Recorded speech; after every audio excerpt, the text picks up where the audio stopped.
Hello there, my name is Bruce Rain from Brankus Creations and welcome to my live stream today. It is a horrible, miserable, wet day out there today in Sydney, which is the reason why I'm wearing my silly hat. It's because when the rain falls on my bald head, it's very uncomfortable. So I have picked up quite a few new subscribers in the last few days, thanks to my flux videos and my ultrasonic cleaner video. So if anyone is watching for the first time, please jump on and say hello. Just sort of want to clarify that I do two different types of videos. I do the pre-recorded videos and I do these live streams. In these live streams, I usually attempt to repair something, and it's basically all about sort of chatting with the group of people watching and trying to have a bit of fun, and sometimes trying to fix things too. So, and trying to keep pigeons out of my workshop. Go away. So anyhow, I'm going to do a quick little hello to the peeps that are here. So I will say hello to Kai, hello to Jay from the House of Moth, hello, Patrick is here, Michael is here, Alex is here, Eric's here. Who else have we got? We've got Apples Anonymous, we've got Steve from Mac 84, Thomas is here, Enzo, oh, was I late, was I? I thought I pressed it pretty much on time, never mind. Jack68K, Sam Johnson, Justin is here, hello Justin. A little birdie tells me that there might be a Macintosh 2CI board travelling to the House of Moth at the moment. Max is here, Gavin Maxwell, CS Waffy, pronounce it right for the first time, how about that? Who else have we got? Sad Mac 356, Gregory Brady. Never officially said hello, Gregory. Officially hello back to you. Patrick Pitts is here, and I think I've covered everyone. If I missed anyone, it's my apologies. My apologies to anyone who might have been missed. Okay. It's funny, isn't it? I have managed to get the mud all over my legs today while feeding the chickens. I stepped on something which squirted mud up onto my leg, which is pretty horrible, but that's what happens when, you know, your chickens are kind of living in a quagmire. Hello to WWF and all the wonderful work that they do. Okay, so today is an interesting one. Kai, who many of you may or may not know, Kai Robinson, who has is the mastermind behind the Classic Reloaded and SE Reloaded projects. If you want to find out more about the Classic Reloaded projects, please have a look at my featured videos. You will find one in particular. I did a part 4 video of building the Classic Reloaded, which is a summary of all parts. So it's and that's all been edited together to kind of take you on the same journey that we went on, but in a summarized fashion. And Kai has also come up with some awesome things. He regularly gets in the chat gets referred to as Kia, because the spell checkers really like to change Kai into Kia for some reason. What else? Oh yes, of course I need to say hello to Lou. That's Kai's missus. Now this is the box that came. This came all the way from the UK, and I'm just going to change the view very quickly here so we can see this. Yeah. G'day mate from Lou. How about that? So anyhow, let me just change the view back here. Geek with Social Skills, hello. Yeah. So yes, I am just in a residential property in Western Sydney. It is, I don't know square feet. I've only got it in square meters. It's around about 600 square meter block, and we have a little section in the back that we've kind of sectioned off with a fence where we have 6 little chickens, and it allows us to have lovely fresh eggs. I don't know if this is something that we will continue doing. We've been doing it for a few years now. They are a bit of a pest at times, but the fresh eggs are lovely. For anyone who likes, in particular, I think poached eggs, you always get the best poached eggs with really fresh chickens. So A little bit of a background on this board. So there's, as I mentioned before, this one has been sent to me by Kai. He has done some work on it. We'll go and have a look at that work and we'll give it a rating out of 10. He has managed to get it so that what we know first of all is the soft boot works. So for the Macs of that type, the Macintosh 2 board, so we're talking 2X, 2FX, 2CI, 2CX, 2SI, 2VX, 2VI, anyhow, a lot of them. They have this thing called a soft boot, and that is where you, when you press the power button on the keyboard, it's instead of it being like a mains type rocker switch, the computer always has like a small amount of current in there, and then you basically just press the button in and it fires up. You can press the power button at the back, or you can press the power button on the keyboard, and they refer to it as a kind of a soft boot. And because, you know, you're actually doing it via keyboard rather than an actual big like rocker switch on the back where you like switch it on. They are plagued with issues, primarily because did I bring my glasses down? If I did, if this is them, I brought the wrong ones down. Might have to go get some other ones. Never mind. They require power running through the circuit in order to work. In particular, on these 2X, 2FX boards, power needs to be kind of a small amount of power needs to be running through the board. And it would appear that over time, those circuits with the power running through them, they get a huge amount of corrosion. I think it's the actual power running through them which accelerates that corrosion. And so all these little traces end up getting corrosion and dying. Then of course you've got added to that the fact that a lot of these have surface mount electrolytic capacitors on them, and they leak and cause corrosion. So Brandon Bolser, hello. Oh, Sean is here. Hello, Sean. Just okay. Galvanic action. Let's call it that. So anyhow, I'm waffling here. Sorry, it's still quite early for me. I wanted to get this live stream started reasonably early because I know it's very late in Kai's part of the world, and I wanted him to be able to enjoy this stream as well. So anyhow, Kai has already gone in and done a lot of work. He knows that the soft boot works. However, what happens when he switches it on, the power light comes on the power supply. That's great. No action on the board, no sound, nothing at all. When he touches one corner of the board, it starts making some noises. It starts almost like a constant sad Mac chime. So when you have something like that, you got to be pretty sure something isn't making proper contact there. So we've got to see if we can sort that out. Francois, hello. Yep, okay, just checking. Now, have I? It is currently 10 in the morning here at the moment, 10:09 a.m. So, and I know that's not super early, but for me it is. I mean, you know, within reason. I mean, I've been up since 7 o'clock, but, you know, have to get the stream happening, have some breakfast, feed the chickens, tidy my desk. Oh no, I missed that bit. Okay, I need to do this because it's important. Smash that like button. There we go. Okay, so just checking here. 7:09 p.m., 5:09 p.m. Okay, yep. So okay, so yep. And I think I have previously removed the battery holders and resoldered them to check the traces underneath. There's also a trace repair I've done underneath the startup circuit area. Yeah, I mean, I will have a look. The only one that I don't like, and I'm probably going to change, so my apologies if you get offended by this, Kai, is the one that goes around onto the other side of the board. I really don't like trace repairs going over onto the other side of the board. But anyhow, I am just going to tidy a little bit of space here because these boards are huge. Huge. And I'm going to need space to work on them. I've still got the mess here from when I did the live stream with Steve and Dan from the Canadian Computer Collector, where we went and taught him how to use a soldering iron, and he picked it up with incredible speed and was soldering like a pro by the end. I may need this. This is what I use as my broad area continuity checker.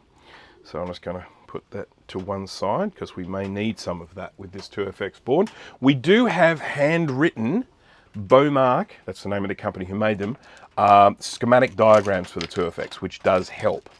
So yeah, that's yeah. Now I need to just make a quick mention here. Someone today on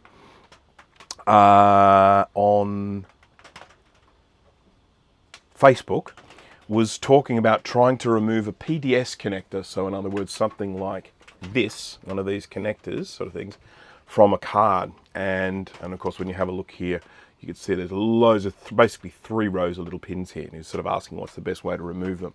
And I basically said that I have tried lots of different methods of removing them and have failed dismally.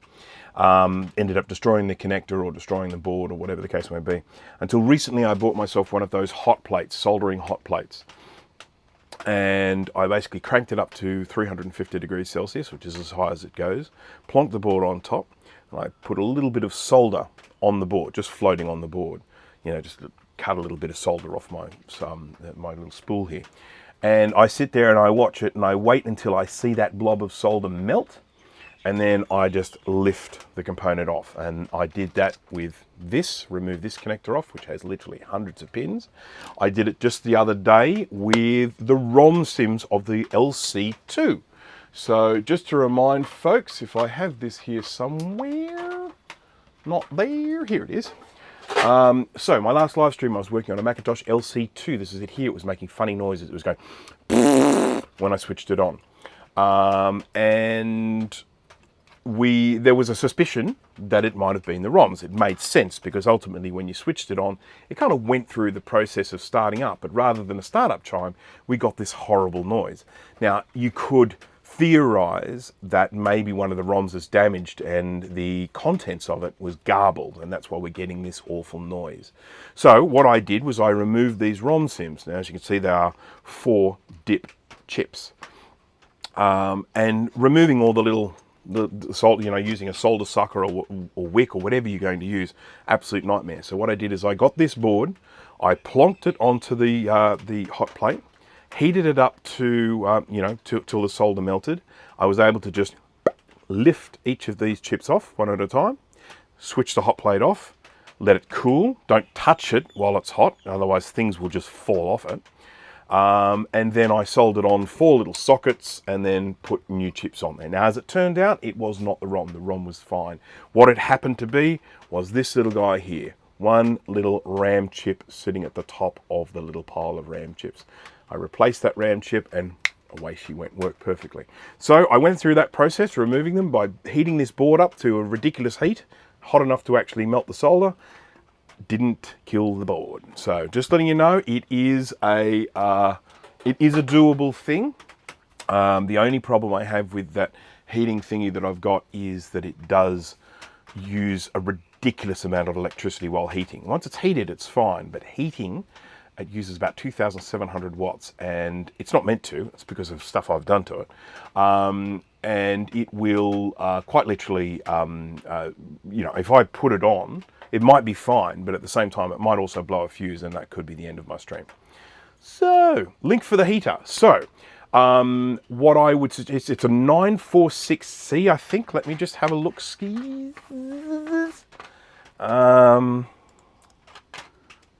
I'm just going to jump across. Oh, goodness me! I use this streaming software, and I just jumped across onto the web page of my stream and see that there's lots and lots of little @Brankus creations there. I'm going to have to go back and read them. So let me go solder hot plate. You will find these on eBay. I bought a cheap kind of knockoff one, which I think you're better off looking for a genuine 946C. So it's 946C. And of course I bought mine from Banggood, but you can get them on eBay. So what I would suggest is just do a Google search for solder hot plate 946C, and you should see them coming up. They're just a blue thing. They even refer to them as high quality. Oh, what's that? This one looks different to mine. Let me just check.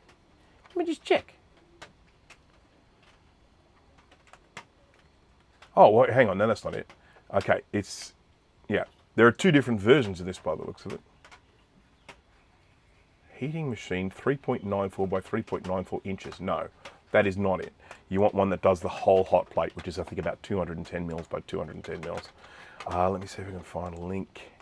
Let me see. Here we go.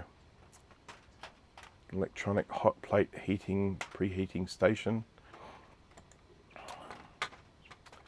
Oh, that's ebay.com.au. Let me have a look on ebay.com. Sorry, folks. Should be easy, shouldn't it? Shouldn't it? Solder hot plate. Nope. There we go. Here's one. Found one. This is pretty much what I have. So I will just link this. I'll drop this into the chat. And you can see how you go. All right. Oh, someone's getting upset outside. Right, so drop that into the chat there. I am now going to have a look at some of these messages because people have been saying, okay, my quadra repairs going to the other side of the board. Trigger bridge, yes, they do. They do indeed. Yes, going, so what kind of multimeter do you use, I wonder? We'll get to that in a minute. How long did it take to heat the board up to 350 degrees C? It took probably, once the hot plate is kind of up to temp, so I wait till the hot plate is up to temp and then I drop the board on top. It probably took 5 minutes, I'd say. You know, so it's not instantaneous. The first thing you would think to yourself is you're going to melt the connectors. Can I tell you, you'll do less damage to the connectors than you will trying to get them off with a soldering iron or a sucker or something like that. LC had a RAM chip fail last week. It just caused the LC to enter a reboot loop. Oh, interesting. Okay. All right. Okay. I think we can continue now. We have gone through the hot plate melty thingy, and I think we need to really get on and do some stuff now. So I have managed to clear myself a relatively small space, relatively small, and then we will get this board out and have a look at it and see what wonders await us. Little components. I don't want to throw them away. They could actually come in handy. I have had an absolute nightmare with blue pills. I just want to mention to everyone, people wanting to buy blue scuzzies from me at the moment. I can't sell them because I have no functional blue pills. I had 2. They are done. They are used. They are sold. I have no more. And I'm pretty frustrated by it. I have got some on the way, which I believe will be good. But it has just been an absolute nightmare. We're talking about the brilliant thing about the blue scuzzy is its simplicity, the fact that you can just put it together yourself from kit form with a little bit of through-hole soldering and no real challenges there. Absolutely wonderful. But the fact that these blue pills have become so hard to find, and more importantly, they are getting regularly knocked off, made, you know, they're copies of them floating around.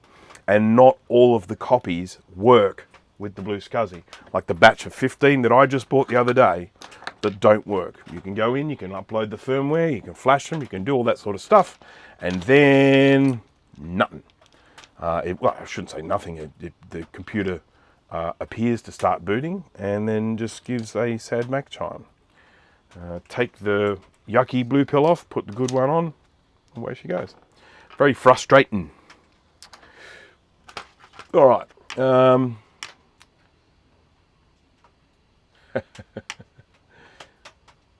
Okay. Time to roast Kai.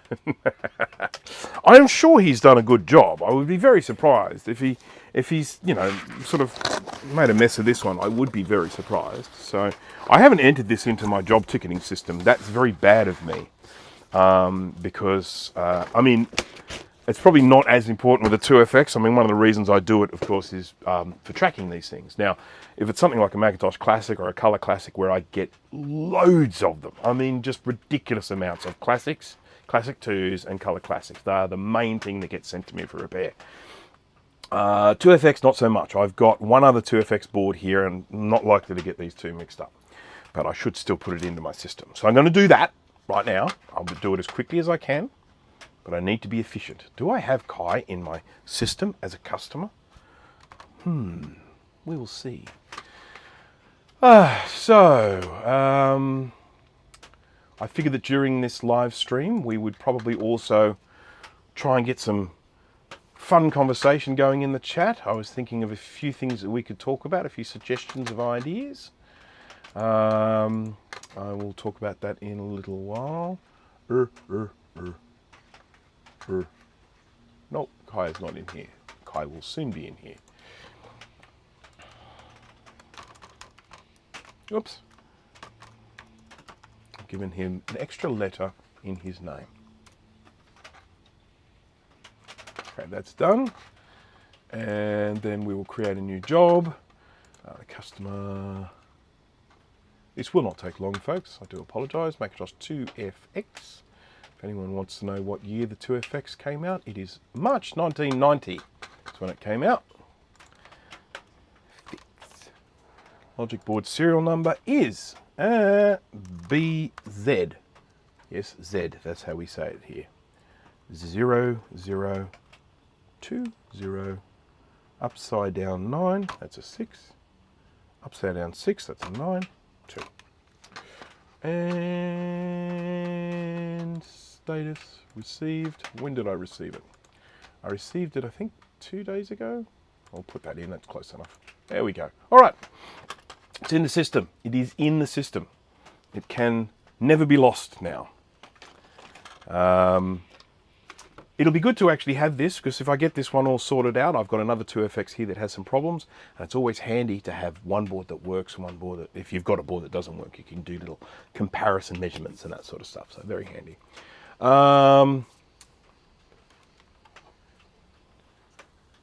Joining a gym, yeah, I've been through that. I went through a period in my life, quite a long period in my life, where I was a very regular gym visitor, one might even call me almost a gym junkie. I was a generally 5-day-a-week visitor to the gym. Then I moved house.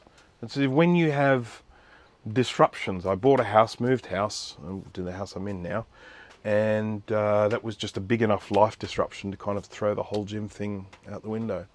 And I've been back to one every now and again, but not in a long time. I'm a very different shape now to what I was then. I have a 2FX board to give you too. Yes, please. Yes, I must apologise. I really do owe you a phone call. Getting me on the phone is almost impossible. Email, text, messenger, whatever. That's basically how I work these days. The phone calls, I am so time poor these days that the pleasantries of a phone call have pretty much just gone out the window. Yeah. All right, so here is the board. Let's go to the top view here. Let's hope we can fit it all in, because it is a big board. There we go. I need to just move it a little bit. Just going to can I move it that way? I don't think I can move it that way. Move. Oh, it'll have to do. Sorry, folks. It's a little crowded in here at the moment. I was working on repairing some lights the other day. These lights that have lots of LEDs on them. They're very, very bright, and I use them for my photography and sometimes for videography as well. And bulging caps on the little power supplies. I don't have replacements for this size. I've got to buy new ones. I did have replacements for these ones, which were bulging even more. They've been replaced, but I've got to get a couple more caps to get those sorted out. We basically have a very small little AC to DC power supply here. There's 4 little diodes running across there. That's your bridge rectifier. And there's obviously a little transformer. And there are 2 of them in here. And yeah, so I'd like to get this working again. So I will be hopefully fixing that soon when I get some more caps for it. I need to do an order. All right, so let's have a look at this. Now, startup circuit, I was referring to that before. Now, that is primarily going on around this region here. And as you can see, this did have originally a surface mount electrolytic capacitor, so it would have been leaking there. And that, of course, causes some damage. We've got our 2 battery holders here. It's very common for these things to leak. I have 2 of them here right now that have had some rather terrible corrosion from battery leakage. Just a reminder to everyone, if you have one of these things here and you're planning to store it, pull the battery out. Just pull it out. If it's old, pull the battery out anyway, no matter what. You have to just ask yourself with these things, how important is it to have a battery in it? How important is it to have this thing keep the time? Yeah, I would suggest not at all. So anyhow. Okay. So how does someone know they're buying legitimate blue pills that are the correct type? It is hit and miss. Now, I've run into yes, okay, that is the case. C6T6 is being sold as C8T6s. I have a bundle of definitely C8s. They appear to work, and they probably work with other things, but they're just definitely not working as a blue SCSI. They do enough things right that make me think that under certain circumstances they probably work. But as to finding ones that work, it is hit and miss. You find the seller that gives you good ones, and then you try and stick with that seller and hope that they don't run out of stock. That's exactly what happened to me. I've been buying from the same seller constantly, and then they ran out of stock, and then I had to go and find another seller. And I tried that one, and the boards are garbage, so I've tried another one. But then the company that I was buying from originally, they got some more stock in, so I bought all of that stock. Right,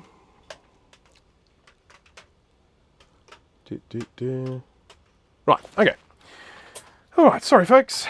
I've just been prattling on here, not really getting anything done. So, we've got ourselves some RAM chips in here, sitting in bank A. We've got our ROM sim here, which you know, sort of is very important. Gives us the computer's kind of behaviour, knows what to do. Got our little restart buttons here. First thing we're going to do is we're going to power it up and see what it does. So I'm going to get a speaker. Hello, Mr. Speaker. And we're going to plug that in there. This is a working speaker. Incidentally, 68030 socketed chip, 40 megahertz. Sorry, that's right where my face is. How about I move my face for a little bit today? I'll move my face up here because that's better in position for where the board is. Yeah, 68030 CPU, 40 megahertz. When this thing came out, it was the duck's guts. It was one of the fastest things out there. Absolutely fantastic. Worth asking Androda if you can sell the blue SCSI F4s. They use the ST. They're in stock, and the bonus is they're a little faster. Yeah, yeah, I'll have to investigate. To be honest, if I'm going to be completely honest here, selling blue pills is an absolute pain in my derriere, because it's not just like selling a single product where you just buy the product and then you resell it. I buy the pieces. I have to buy the different pieces. I have to 3D print the cases. I have to put them together into kits, or I have to solder them together into assembled units. I need to be competitive with the pricing. You know, you run out of one thing, and all of a sudden you can't sell the thing. You know, sell the product. You know, the connectors that need to be bought. You know, the SD card slots, the whole thing. You name it. There are lots and lots of individual components in order to keep these things in stock, and you've got to keep. You know, you got to keep those. All of those products, you know, sort of, I've got to keep reasonable quantities of them and everything. But I am doing this not because I like it, but because there is no one else selling these things in Australia, and I want Australians to be able to buy them locally. So that's really it. All right, speaker on here. Now, here's a really important thing, and I need to speak to Justin. Justin. With your 2CI, and it is the case with2FXs and all that sort of stuff as well, you have the soft boot, you have the power supply and the soft boot side of things. Now that startup circuit can go wrong because of damaged traces and all that sort of stuff.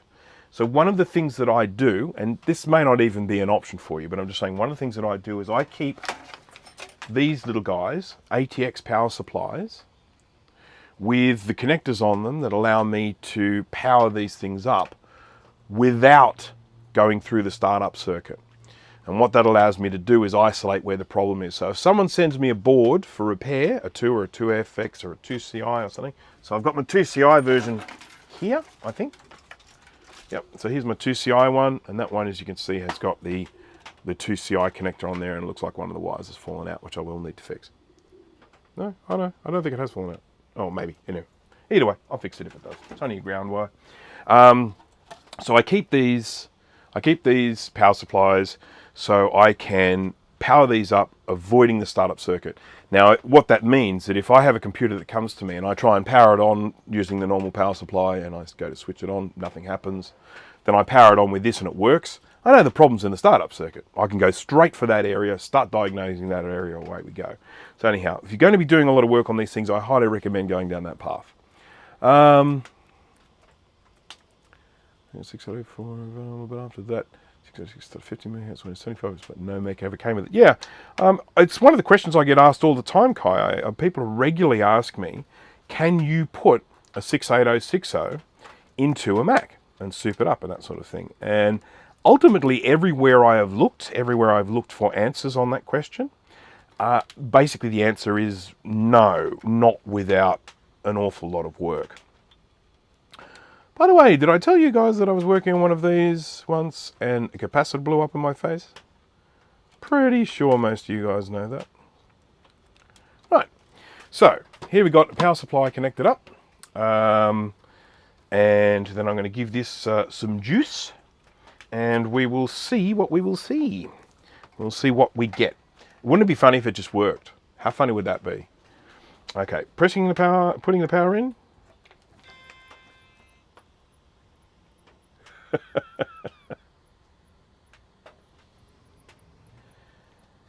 Guess what? It just chimed. What do we do? Okay, what's next? Well, the first thing we need to do is we need to see if it's actually going to boot. It's making some little crackly noises, which I don't like. Little tip, tip, tip, tip, tip, tip. So, but I'm going to connect SCSI to it. So it's your case, Kai. That's what the problem is. It's your case. Glory91, hello. Convinced me to get an ultrasonic cleaner. Good on you. Excellent. Yep, no, they are wonderful things. I mean, there's things that I use. I mean, one of the things I didn't actually mention in that video that I did on this ultrasonic cleaner behind me is this little Vevor one that I bought in 2017. That is now 5 years ago. In that time, this thing has been cleaning constantly. I mean, it has done literally hundreds and hundreds of board cleans, logic board cleans. And it has just been trucking along. I mean, I know I'm putting the kibosh on it. I'm jinxing myself. This thing's going to probably pack it in tomorrow. But, you know, really, really impressed with it. And so, yeah, or the people who generally say that you've got to spend huge amounts of money on them, I just disagree. You know, this does just such a wonderful job. So just a reminder to anyone who might be watching this, I mentioned this just at the beginning of the stream, anyone who might be watching this, who has subscribed to my channel from watching my ultrasonic video, I do two different types of videos on my channel. One type is the pre-recorded stuff, like the ultrasonic video, and there are more videos like that on the way. But I also do these regular live streams where I try and fix things and try and get a little bit of fun going in the chat and all that sort of stuff. So, just in case you're looking at this and you're thinking, this is nothing like that other video I saw. These are the two types of video I do. Right, so once again, we're going to power him up. Right, we're getting power to the blue SCSI here. And if it's going to boot, we will see that green light starting to flicker. Oh, look at that, flicker, flicker. Flicker. Did a little flicker. It was certainly talking to the SCSI port, that's for sure. It may not boot, I may not have a suitable system on there for this computer, I'm not sure. But it certainly did a little flicker, flicker. It chimed for me, but was never consistent. Okay, no worries. So that is what we need to sort out. We've got to get that consistency happening. Oh, look, it's booting. Yep, it's definitely booting. Okay, I'll pull it down here so you can see the little green light going. Flicker, flicker. Is that a little flicker? Is that a little flicker? Yes. All right, so, all right, well, based on that, we know that at the end of the day, what we've got to do is we've just got to look for some damage, look for anything that might be a little bit hinky, things that may not be making proper contact, and got to clean them up. So the next thing is going to be getting this thing under the microscope. And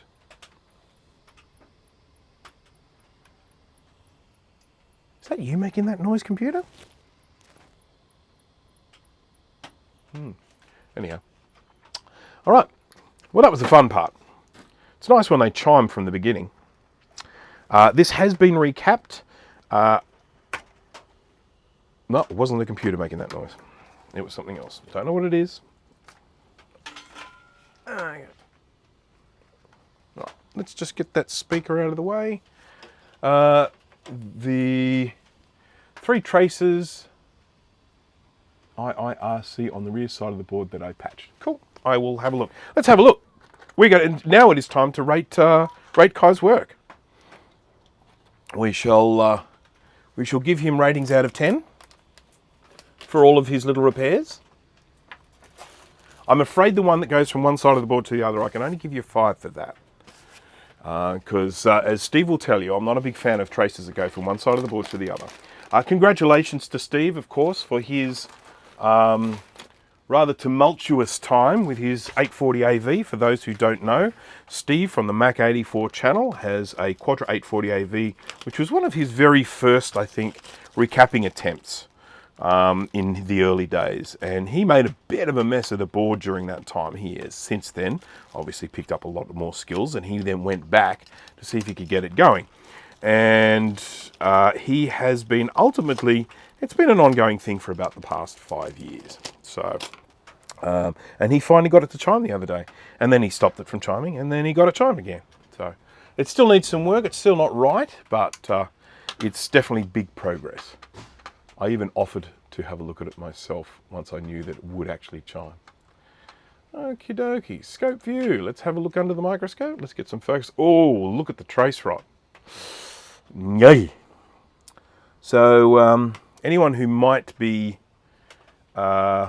familiar or unfamiliar with these sorts of repairs, these sorts of boards, when they get old, they they get this trace rot, and what happens is oxygen manages to get in underneath the UV mask, the green stuff, gets in underneath, starts corroding the copper underneath, and then you get these black spots. And if they get bad enough, they will rot right through that copper. Now you'll see with these ones here, I can tell from these ones that when I scrape them, they reveal fresh copper underneath, and then they just need to be cleaned up and then patched up again. But with the batteries in BT2, needs to be at a weird angle for it to work. What? What? Why is that? What? Can't have that. Have I said hello to you, Joe? Hello, Joe. I like your little flower, your sunflower. Did best I could with the old Mark 1 eyeball. Fair enough. My eyeballs don't work very well anymore. But yeah, anyhow, so we can definitely see with this one, we've got a lot of trace rot, and we are going to want to clean up what we can. Depending on how much there is, we will do what we can. We just have to obviously keep in mind that everything here that gets scraped needs to be covered with something. We either cover it with solder or we cover it with UV mask, because if you leave that copper exposed, it will just continue to rot. The regions on these boards that we know usually have trouble are around the batteries here. And again, we've got a fair bit of trace rot going on around there. Now you said BT2, okay. That's that one, okay. So got to be put in at an angle, you say. Why? It's just a battery holder. Why at an angle? It makes no sense. Does not make sense. Okay. We've got some residual flux going on here. This chip looks like it's been removed and put back.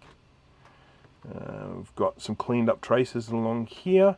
You can see this is where we would have had an electrolytic capacitor before. You actually see the component adhesive there. I'm going to get rid of that because I hate component adhesive being left on the board.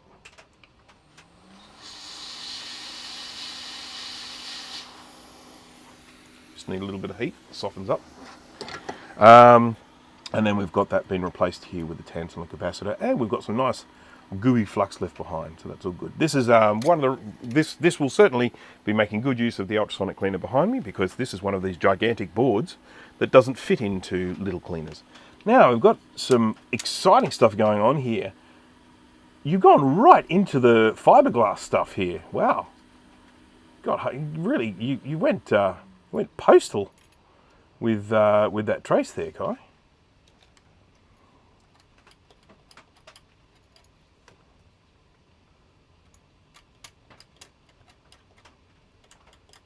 Okay. So this one here, I'm giving Kai about a 7 for this one in terms of neatness. It's pretty good there. I'm a little bit worried with whether we've got enough holding that on there, but we can sort of do a little more there. Wow, look at the here. Look how black that is. Yeesh. So, at what point do we decide that something like this is fixed? That's the question. When something like this chimes already, what are we going to actually use as a gauge to say that this is fixed? That's a good question. When will you be happy for me to call this fixed, Kai? What do I have to do to it? How do I prove that the thing is actually fixed? Okay, so this is the one I was talking about before where the trace goes around onto the other side of the board. Anyone who might be looking at that and thinking, oh, that's terrible, that's exposed. This is enameled wire. It does have an enamel coating on it, so it is insulated. But we really would rather not have this going right across onto the other side of the board. So I want to try and find some way of getting to this through the board rather than around it.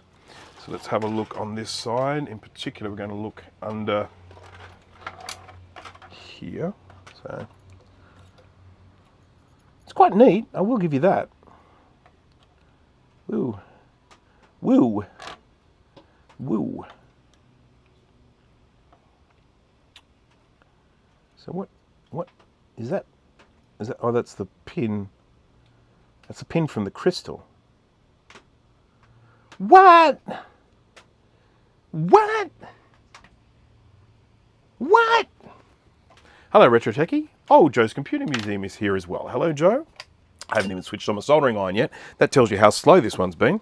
But it is switched on now, and it is about to go beep when it tells me it's warm. Let's get some solder wick here. We're going to pull this crystal off. This crystal oscillator.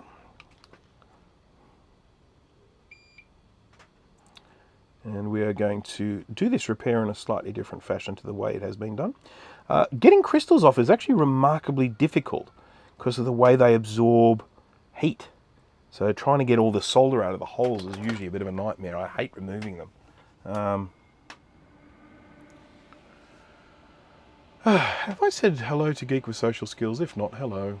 Oh, Adam McGee is here. Hello to you as well. 5 volt wasn't going to the oscillator. Okay, well that we will try and sort out. We need to get this little guy off.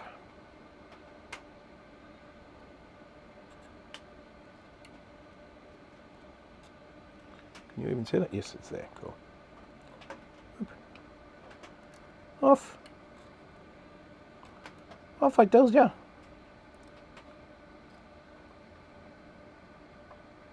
Wow. This is interesting. This is interesting, I will say that.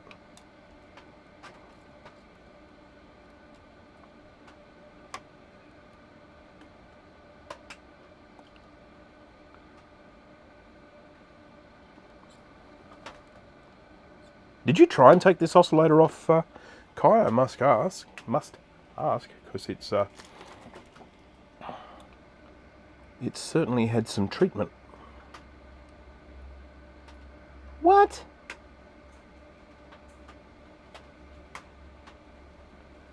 What? So there's going to be a lot of that.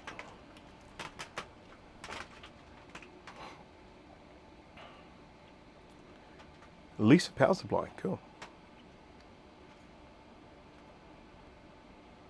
Do.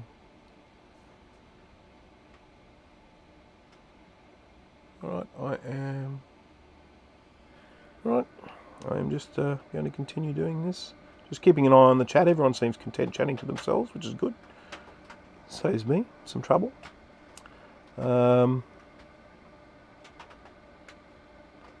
some out there.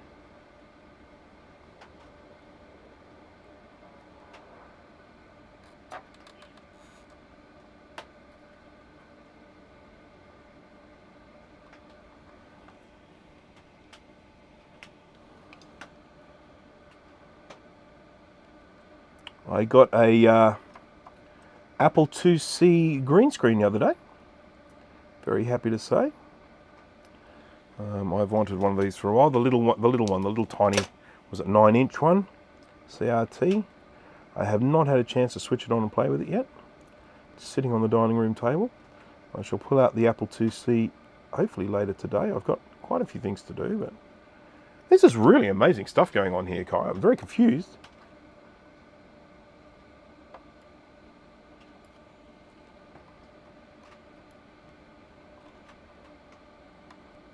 Come on.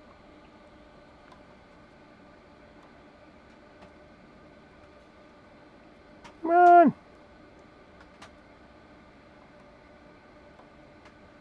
Okay. I need to try and get this thing. Oh, there we go. One side of it. Got one side of it free by the looks of it.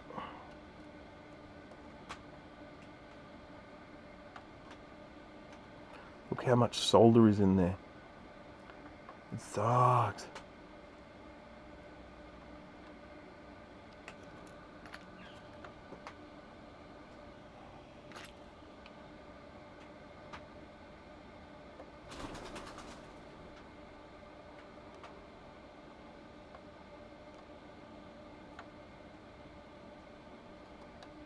I'm not enjoying myself.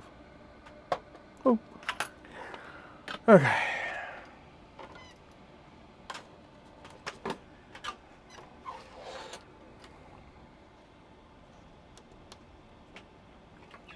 I just feel like I'm going to do damage here. Not happy about it. Oh.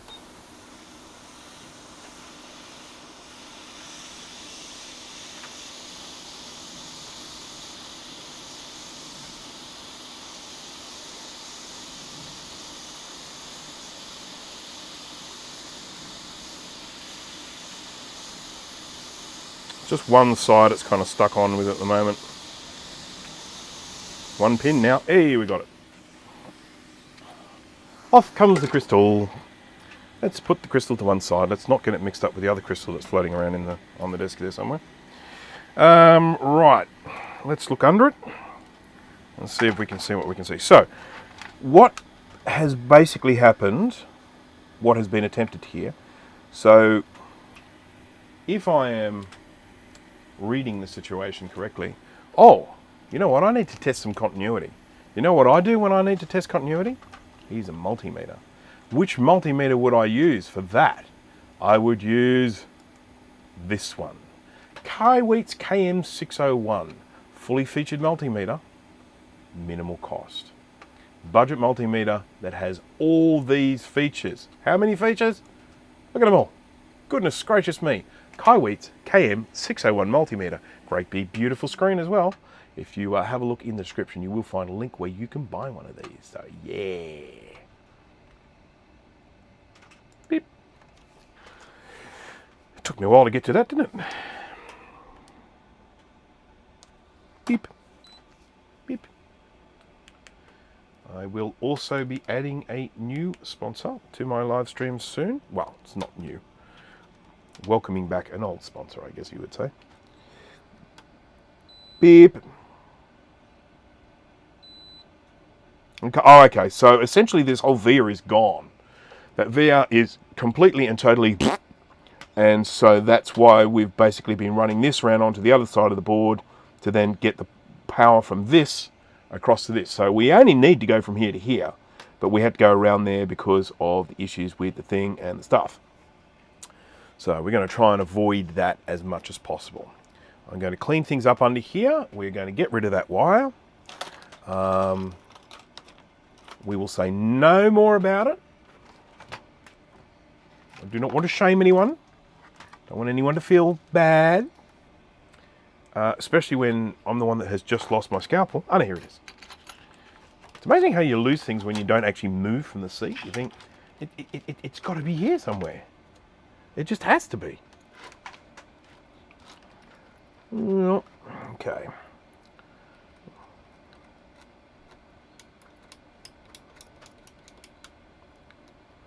Boop, boop, boop, boop, boop. Boop, boop, boop, boop, boop.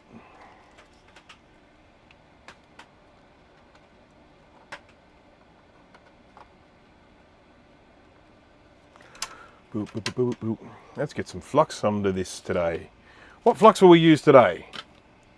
Not that one. What's this one? Yeah, this is my favourite. For now, it's my favourite. Oops, it's a bit grubby, isn't it? Look at that. Dirty, very dirty.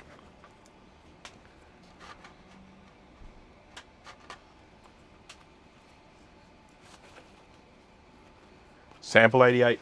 I am actually not using sample 88 today. We should be looking forward to some videos on sample 8 from, I dare say, Steve from Macintosh 4 and from Jay from the House of Moth. I know they have just recently received, well actually Steve, I think you get yours today, I think. Jay got his yesterday. Some sample 88 from Amtech. There we go. Right, let's get some wire. Sample 88 on order. Yeah. It's you know, it's good stuff. I've given them some feedback on it. I've told them I think the smell is a little bit overpowering. It'd be maybe nice if they could make it not quite as overpowering. I don't know if they will listen to my feedback. They did say they were going to tweak the formula a little bit. We'll see. Okay, so we're going to get ourselves some wire here. I'm using slightly, I think it's slightly thinner stuff, or is it the same? It looks pretty much the same. Slightly thinner, I think, than Kai's. Mine is... I've got even thinner stuff, but I use that mainly for the modern Mac. So I think mine is 34 AWG. American wire gauge. Yes, 34 AWG. So what we're going to do is we're going to drop this through the hole. And we'll just let him hang loose there on the other side, and then we'll secure him on this side.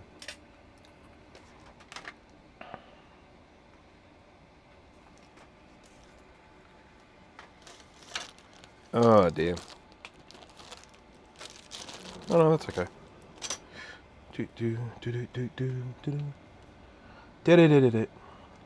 I need TWEEZERS. Hello TWEEZERS. How are you today?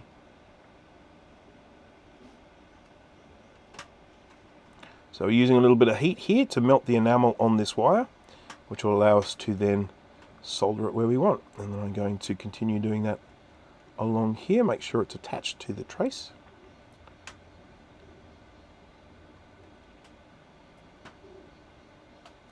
There we go. Okay, so that one's going through to the other side, so that's fine. He will now supply power to the oscillator. I'm just going to clean this one up. This one's actually looking pretty good. It's a big fat one, so it's probably a ground or something, I don't know. That'd be ground there, wouldn't it? So it wouldn't be. Anywho, let's just check some continuity there. Machine goes beepity beep. Beepity beep. Yep, got continuity, but we'll still clean it up anyway.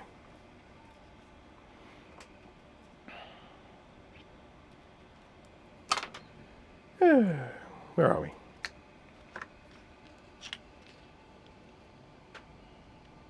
Privet.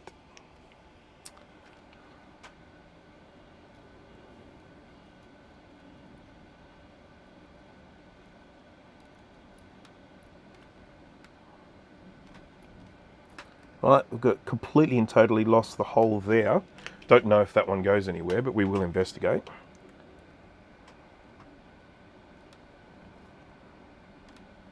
Kai probably knows.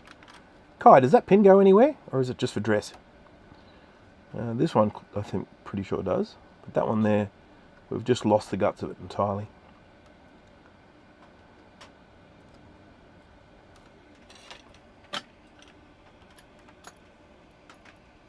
The machine that goes bing! Reference to the old Monty Python's Meaning of Life.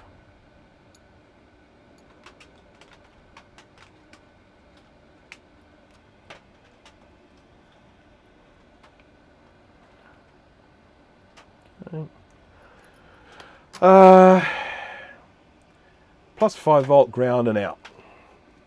Right, so that's, I'm going to say plus 5 volt right there, because we've got a what do you call it, an inductor there. That I'm guessing is ground, but I could be wrong. And then that be out, maybe. And then that one be not be using, maybe. We'll flip him over and we'll have a look on the other side. Flippity flip. Oops, clicking things. Dangerous to click things.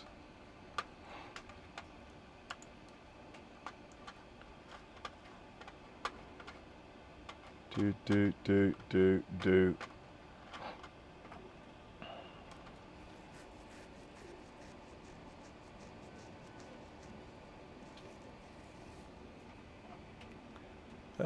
Red leader, hello there. JDW, is JD? Oh, JDW, how are you? I've spoken to you in ages. Saw Kai's face on a video thumbnail. Had to drop by to see what was going on. Kai has given me this little bit of joy in that it is. Oh, okay. So that one goes to there, and then maybe that one goes to nothing. Okay, cool. That's easy. That's sortable. So, I don't know if that veer goes anywhere, but you didn't have any attached traces to that, so I assume it was working with that one in the way it was. So anyhow, Kai's given me this Macintosh IIfx board. He has done a few repairs on it, and we're just trying to tidy some of those up. It works very sporadically. It's just chimed and booted for me here, but it was doing some weird stuff for Kai. Maybe it just likes being in Australia. That's probably it. The board needed a holiday. Right, so when we put this back on, we just have to make sure that we get the square bit. And where's pin 1? There's pin 1. So we've got, it goes that way. So we've got a little indicator there for pin 1. And we've also got the little sharp edge, whereas the others are soft edges. So we've just got to get that here on these. Generally on these old Mac boards, they indicate pin 1 by a little white dot like that. Sorry about the lack of focus. All right, so let's pop this in here. Get him looking a little nicer. Oh, I've got gunk. I need to clean some gunk. Why? It feels like I have a spider walking on me, and I probably do have a spider walking on me, because this is Australia. Right, so I'm going to get this little bit of these little bits of wire. We've got some little bits of residual wire on this, which we need to remove.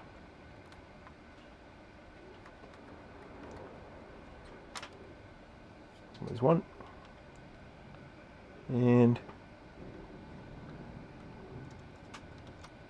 there's two. Oh, we've got a nice veer right there as well. Completely and totally. There's the whole veer. Great. Let's hope this doesn't go to anywhere in the middle of the board. I don't think it does, but let's hope it doesn't. If it does, we will just have to do some trace repairs, but I'm hoping it won't. Once I put this on, I will test it again to see that I haven't destroyed anything. That one's still got a little bit of solder in it.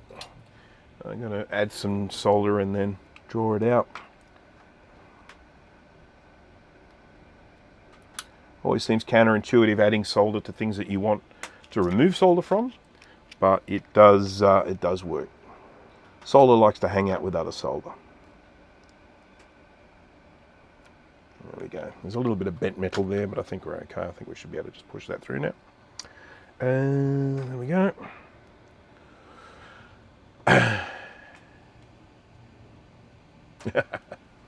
Oh, damn it. Will you stop? Sorry, a spider. Or something. It might even just be a fly or something, but there's definitely a critter crawling around on my neck. Right.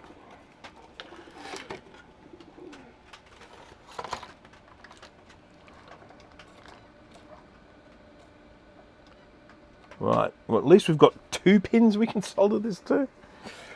But hopefully will be enough to hold it on.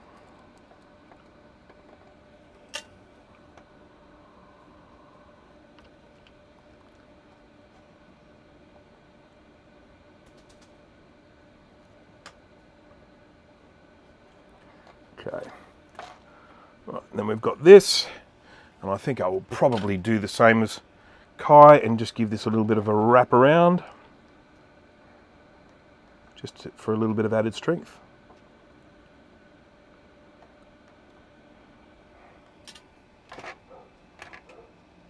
Oh, we're out of focus. Terribly out of focus. Horrendous. There's a spider on your back. Probably. This is, as I say, this is Australia.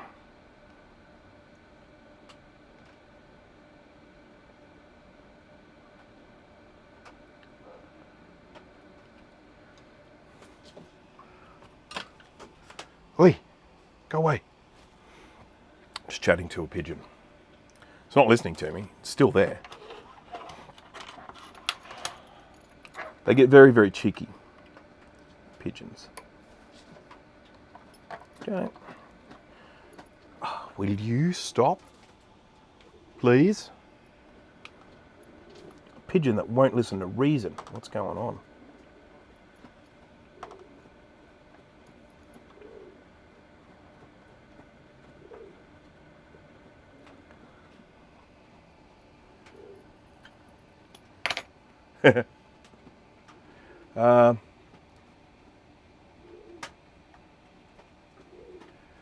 I mentioned this in my live stream the other day. I don't think I've said hello to Roman Sharak. Hello. I apologize if I pronounced your name incorrectly.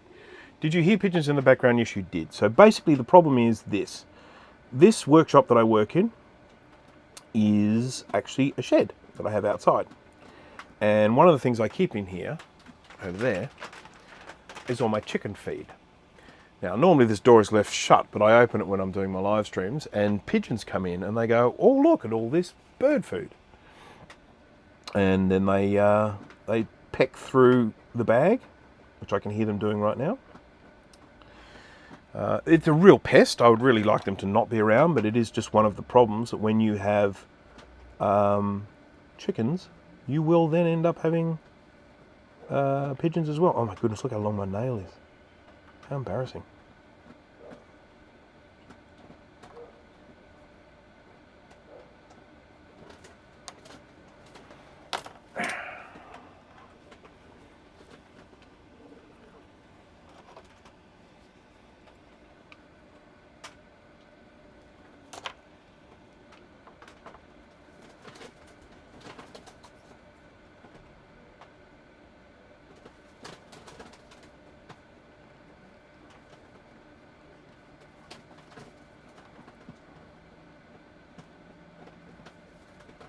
Whoops. Actually, I think I prefer it better that way. It's a better line. Let's get some more flux on here. We might have to do some creative stuff getting this oscillator a little bit more secure on the board. I have to confess I don't like the fact that it's only properly held in with 2 pins. As you can see, I can wiggle it around a little bit. But we'll see how we go. Okay, so the main thing we've done now, we have removed the need for a trace to travel from one side of the board to the next. And that's an important thing because, as I say, I don't like it. It's unsightly. Away! Away! Go! Okay, pigeon's gone. Crazy glue it down. Yeah, I might do that. My dad kept pigeons when I was a little boy 60 years ago. So can I ask, were they homing pigeons? Or were they, what do they call them for eating? Squalls or something like that? I can't remember what, there's a term they give for pigeons that you eat. Anyone hear my multimeter beep to tell me that it's about to power down? So if this is a Mac 84 stream, it would be, shut up multimeter. Quicksilver Oz, hello there. Greetings from Brisbane. I hope it's nicer there than it is here. It's raining, it's awful, it's yuck. Okay.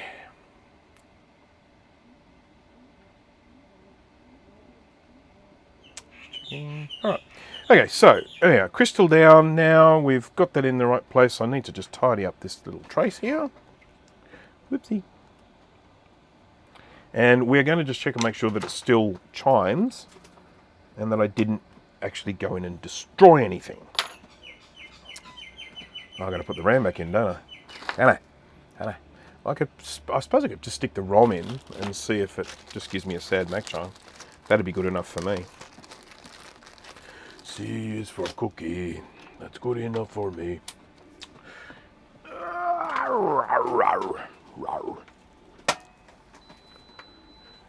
Stupid multimeter. Yeah, this, I don't know why, but Steve's multimeter, its auto power off is like really quick. It starts beeping literally just minutes in. I don't know how long it is. Have you ever timed it, Steve, to find out how long before it starts beeping? I would find that rather frustrating. But once again, you have to ask the question, what do you prefer? Do you prefer a multimeter that switches itself off silently, or one that warns you that's what it's doing? And that's something where it's, to me, it's you know, sort of advantages and disadvantages, swings and roundabouts. If you have the one that's swearing at you all the time, it can get annoying. Yeah, I get that. But then you can be in a situation with, like my Fluke multimeter, that just switches itself off without me even realizing it's been switched off. And that can be a bit frustrating when you're testing for continuity, and then you just suddenly realize it's like, oh, there's no continuity here. And it's like, oh, no, actually, it's my multimeter. It's just switched off. All right, so we're going to plug them in. Oh, better give us a speaker so that we can hear him.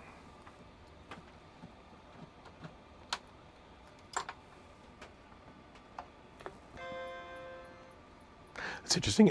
I got a chime with no RAM in it. That I did not expect. But anyhow, I feel confident that we're still good. So, what we know. Okay, there are a few things. It has got a rather annoying little ticking sound, and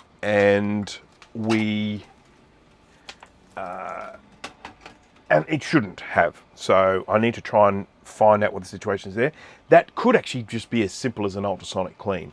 This does still have quite a lot of gunk on it, and so we have to, it could well be that. Now I've noticed a little white trace here. There's obviously a trace repair being done. We're going to check this one here. I want to see if I can maybe make this a little bit more invisible. Ah, look at that. Look at that. This is what I was talking about before. Oh, you can't see it. Scope view. Enough. Go.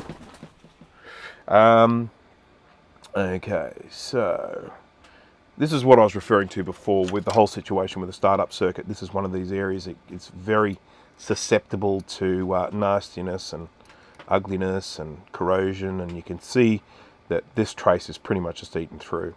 And without this trace there, the computer would work, but the soft power wouldn't. So you'd be pressing the button and nothing would happen. But the computer could theoretically work if you powered it with an alternative means. We've got a lot of gunk on here. This is mainly just residual flux. That's all fine. We will clean all that stuff off. One of the things about the 2FX board is it was designed to take either electrolytic, surface mount electrolytic, or tantalum capacitors. So you can actually see here, this is component 9, and we have two sets of pads. We've got sets of pads here for the surface mount electrolytic, and we've got a set of pads here for the tantalum. So you can go either. And this one did have an electrolytic in place originally. It has been removed by the capable hands of Kai, and it has been replaced now with an electrolytic. We just need to clean some of this stuff up, make sure it all looks good. One of the things we really want to try and do with a board like this is we want to make sure that we're not just repairing it, but we're going to make it so that it keeps working for years to come. I don't want to be in a situation where what? You attach that to that? You completely bypass that side of the resistor. What? What? What?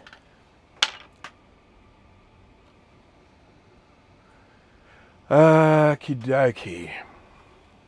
That trace that rotted away runs from the pad back to the middle of the 101 resistor, then out, so I just patched it with some bodge wires. Yep, no, that's fine. I'm just going to tidy it up a little bit. We're fine with that.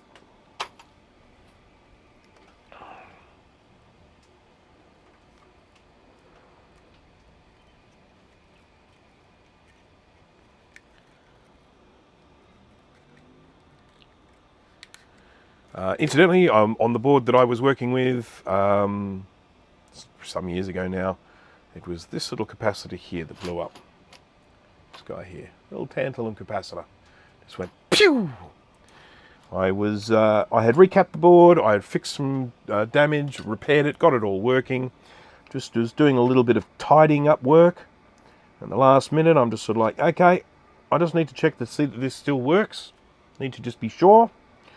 And switched it on, and it went kapowie pow. Sparks flying, chaos, world in crisis.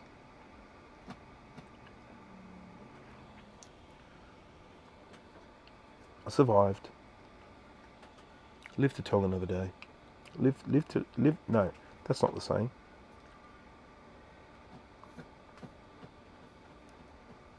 I made that saying sound like a James Bond film title.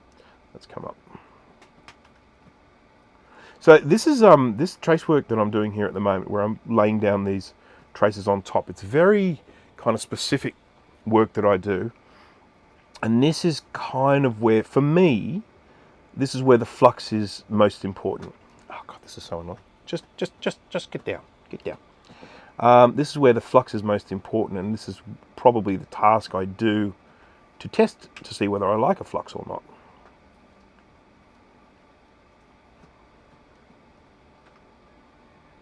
Oh, come on. Stick, you thing. Dag-nabbing varmint.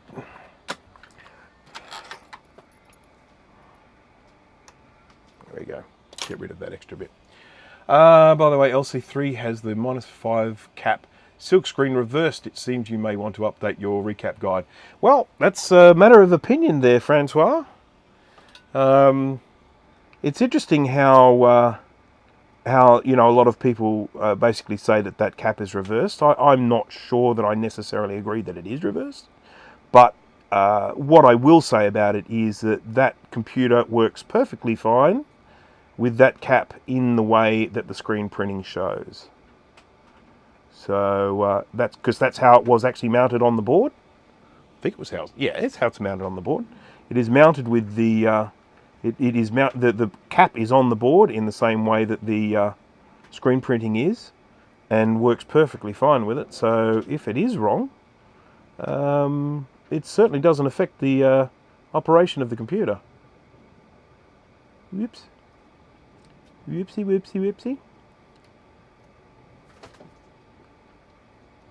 If it's the one I'm thinking of, I could well be wrong. I could be thinking of something completely different.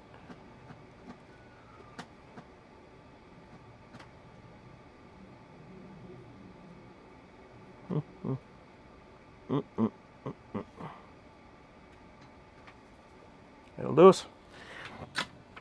This, of course, will get UV mask over top of it afterwards to make sure it's all pretty.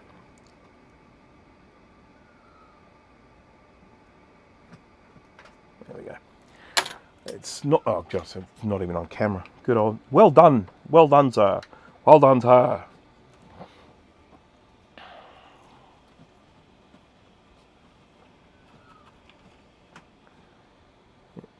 Ow, geez, my foot's sore. I keep putting myself in this position where I'm bending my toes backwards, and after a while, I don't even realize I'm doing it. And then after a while, my feet starts really hurting.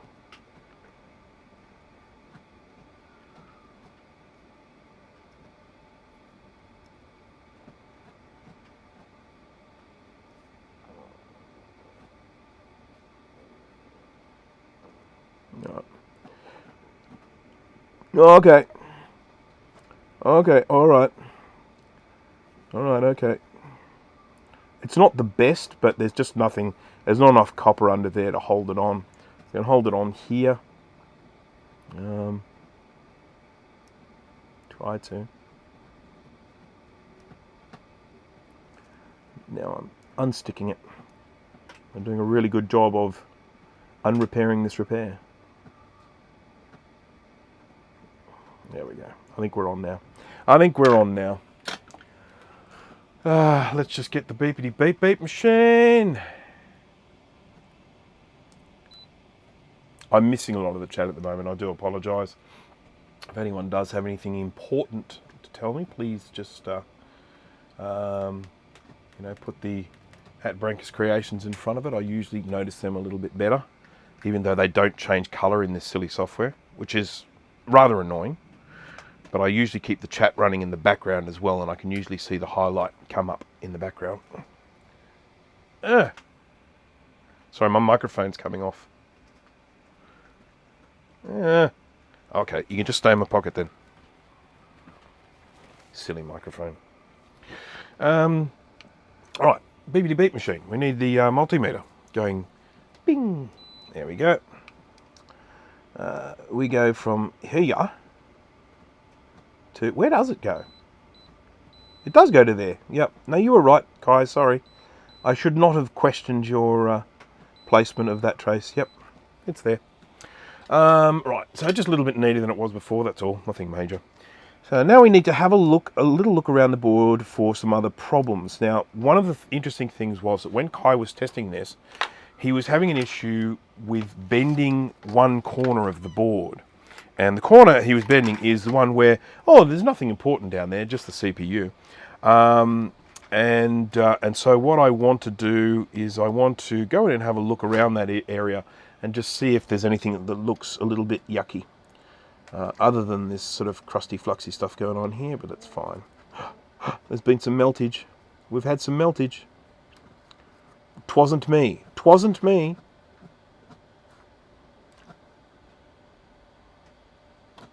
Oh, and some meltage down there as well. Did you remove the CPU from the socket at any stage, Kai? Just curious.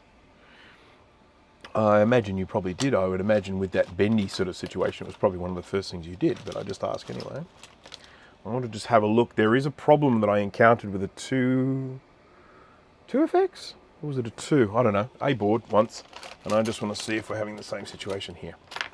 So I'm going to whip out this socket. Okay, they were removed and replaced. Cool.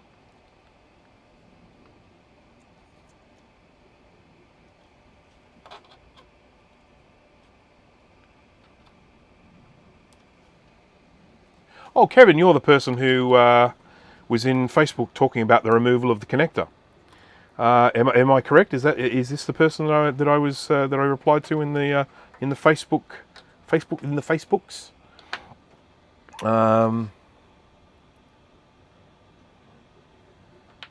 just have a look in here, see how these look. They're all pretty tidy. Don't see anything really ugly going on there. That's pretty good. It's pretty good.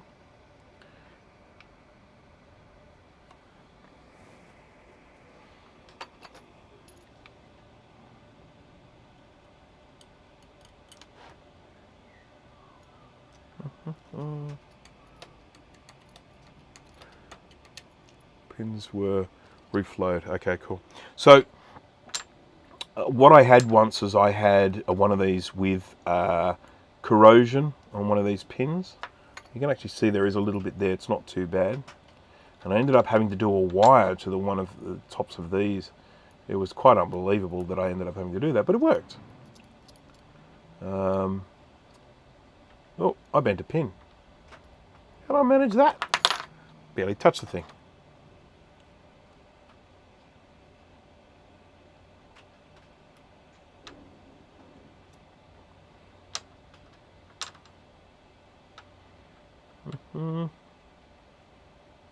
Okay, I'll pop this back in now.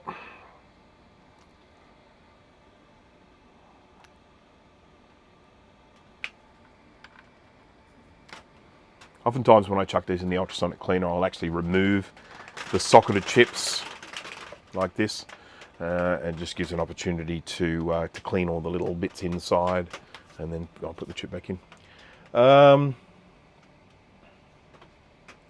So this is galvanized, thinly coated wire you're using. So it is enameled wire that I use for these trace repairs. I'm pretty sure there are links to it in the description. It's a sort of wire that you use to wrap around a transformer or an electromagnet. So it's just got a very, very thin enamel coating on it, which burns away quite easily with a soldering iron. So it means that if I'm running a trace across a board, it's got some insulation there. It's not a lot of insulation, but it's enough. You'll probably put a bit of UV mask on it as well to protect it. But it gives you some insulation if you're running it across the board, nearby other components. But then when you need to attach it to something, it's pretty easy to do. Okay, so we're going to continue looking here. Now this one here, I'd like to have a look at this one from the side. This one has been resoldered. So I'd just like to see what it looks like. Yeah, to be honest, I suspect the crackling noise that we're getting on this computer will probably go once we ultrasonically clean this. There's quite a lot of gunk on the board, and I think that will be the case. So I need to try and get a decent angle here, and it's not easy because this board's so freaking huge. But I need to get an angle here where I can sort of see these from the side. I might resolder these. I'm not too thrilled about some of those. I did have an issue once with a computer that had, you know, sort of, it was behaving erratically. Sometimes worked, sometimes didn't, you know, applying pressure to certain parts of the board. And what had actually happened was one of these pins to one of these PLCC chips had actually cracked right up the top here. So there's a little split between the little pin coming out there, and then the pin coming out the edge of the IC. And I was able to sort of scrape it off and clean it up and solder it closed, and that sorted that out. In a perfect world, you would replace the component, but so many of these components are hard to get hold of these days. So just going to do a little bit of cleany work on that one. So we're going to just hit it with some flux, and we're just going to just do a little bit of drag soldering around the edges. This time we're going to use some sample 88. For anyone who is unaware of the whole drama that's been going on with Amtech Flux, drama I tells you, chaos even. A lot of people went to go order some flux from Amazon the same way they had done many times before. They wanted to order some NC 559 V2TF, and they found that what they received was very different, and there were a lot of claims made. People were saying that it was knockoff, it was fake, it was fraudulent, all this sort of stuff. Myself included. I actually asked them, I said, you know, what's going on here? Is this, you know, what's the story with this? And they were pretty good. They got back to me and they explained that there was a company that had been supplying this flux, and they had been actually supplying a different product called ASM flux. They've been supplying it with a V2 label on it because the V2 is quite difficult to manufacture, and they've been doing it for years. And a different company then took over the manufacturing stuff, and they started manufacturing V2 properly. And so everyone started receiving the right product for the first time. And it's like, well, this is different. And it's like, well, yeah, you've actually received genuine V2 flux for the first time ever. Anyhow, one of the big issues with that flux, both of the fluxes, the V2 and the ASM flux, is that they don't meet the latest REACH requirements for sale in Europe. And so they have developed a new flux, that is the one I'm using right now, which is NC NC 559 V3TF. I was lucky enough to get a sample of it. I was the first person outside of Amtech that actually got to try it, and it's pretty impressive. It smells like a candy store. It just smells like I've forgotten what you guys call it again. The fluffy stuff. We call it fairy floss. But I can't remember what it's called in America. Okay, just got those all cleaned up a little bit. Is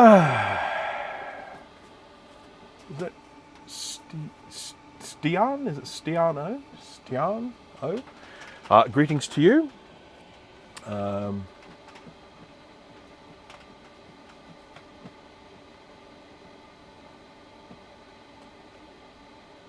Okay, so that's a really good question here, so I'm going to put it up on the screen here. It's going back a way, I do apologise. This is 1-Bit Fever Dreams, hello. So we're just going to pop that up here.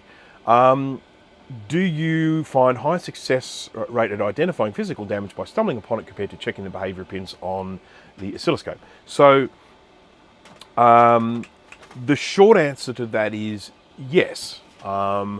Most of the time when these boards come to me, the problems are fairly obvious. It's, you know, the sort of all of the pointers, you know, point specifically to you know, damaged traces or to you know, leaking capacitors or bulging capacitors or whatever the case is. You are often in a situation, or you know, sometimes in some cases little burn marks where something has shorted out. And so under those circumstances, you basically, you see what the problem is, because it's there. It's you know, they're staring at you on the board. Now, sometimes after repairing those things, it still doesn't work, and you're then forced into doing some proper diagnostics. And that in itself has all its own set of challenges, mainly because a lot of these vintage boards I work on don't have schematic diagrams, and a lot of these chips you won't find specs on them. Some of them you do. Some of them you won't. Some you just can't find any spec sheets on them. So you've got no idea what the pins are doing anyway. So you can sometimes take a little bit of a guess with these things. There are aspects where, you know, there are certain things that you can, of course, check, you know, in that way. But for the most part, the problems that I encounter here are usually things that I see what the problem is and then I repair them. So yeah, that's my very, very long-winded answer to that.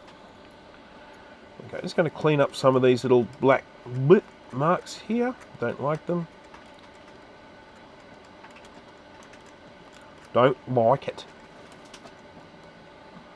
Tell you what, we're having a fun time here in Australia at the moment. We have a federal election coming up. I will not make any comments about the parties or anything political, but I will say that right at this particular moment, we are suffering through incredible amounts of political advertising, and it's enough to drive anyone crazy.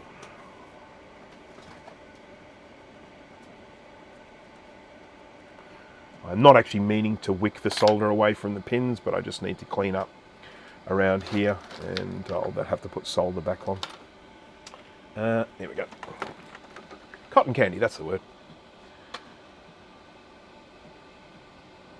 So this stuff smells like cotton candy, basically. Oh, by the way, hello LMNO. I haven't said hello to you in ages. I've actually been meaning to reach out and say good day, because I haven't actually had a meaningful chat with you in donkey's years.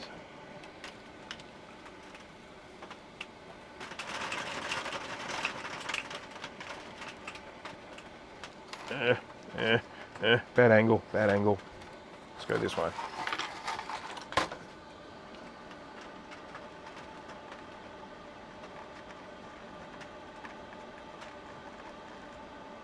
Okay. Whoopsie. I'm probably going to fiddle around a little bit with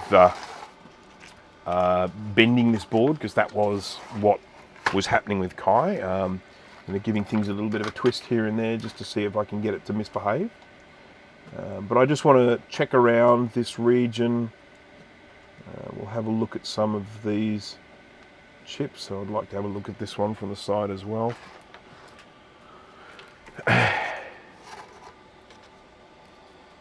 Yeah, there are lots of traces that need cleaning up. I might send it to you, Jay. You seem to be pretty good at that. For those who don't realise, Jay from the House of Moth came across a large selection of beige computers. Now, he has no real love for the beige. But he could not give up the opportunity to repair these and resell them and make a little bit of dough. So I think he's sold one, I think, but the others he's just waiting to buy some caps to then do the remaining repairs and then sell them.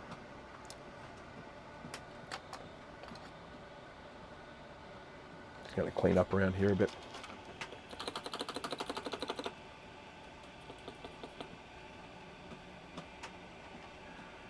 Through a bill coming into law that restricts health, social services and education in English here. Oh, Max, hello there.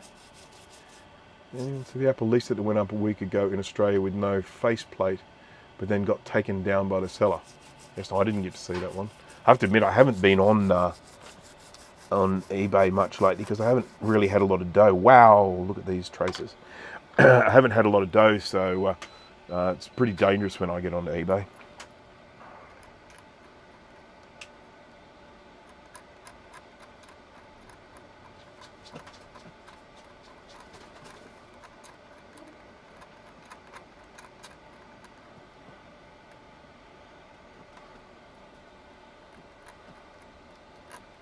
By the way, Max, I think I have an idea of why your 2SI isn't working. I'm going to see if I can get some time this weekend to test that theory, and hopefully maybe then get that done and back to you, as well as your LC, which I forgot to send back to you, which was really clever of me. Did a bunch of repairs for Max. I sent them all back in a box and forgot to send one back. He got the box and said, is there meant to be an LC in here? I was like, oh, whoops.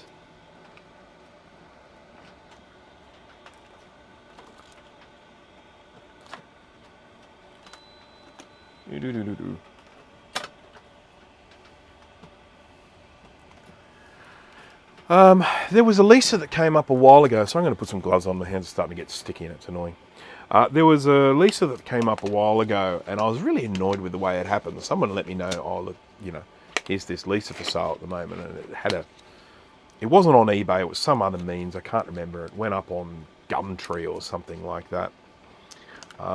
And it had a particular price there or something. I can't even remember what it was. It was like $1,000 or something, and I'm like, you know, I'm interested in this. Can I come and have a look at it? I wanted to just see what the state it was in, you know, whether it was just a rusted lump inside or whether it might have had some potential. I said, yep, sure, you're welcome to come and have a look at any time you like. Current going price is $2,500. I'm like, your wife said, what? And essentially what they were doing, they were holding a kind of like a silent auction type thing. Well, not really silent, but they put up a price on Gumtree, and essentially anyone who inquired about it, it was like, what's your best offer? And then the price went up. It ended up selling for over $3,000. Wasn't working. I think it was mainly complete. I didn't even bother going and have a look. There was no way I could spend that much anyway. I don't think I will ever own a Lisa. I don't think it will ever come into my price bracket. But, you know.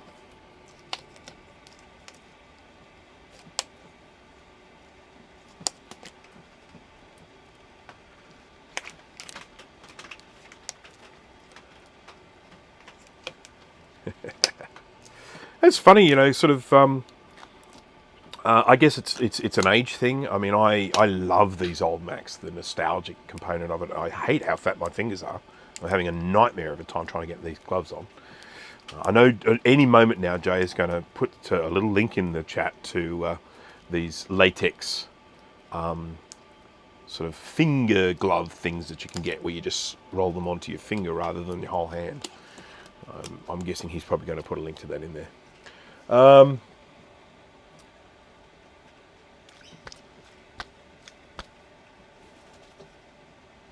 Okay, so interesting. I did some amazing. Jay from the House of Moth did some amazing repairs to a 2FX. Just want to check to see that these pins are all stuck down.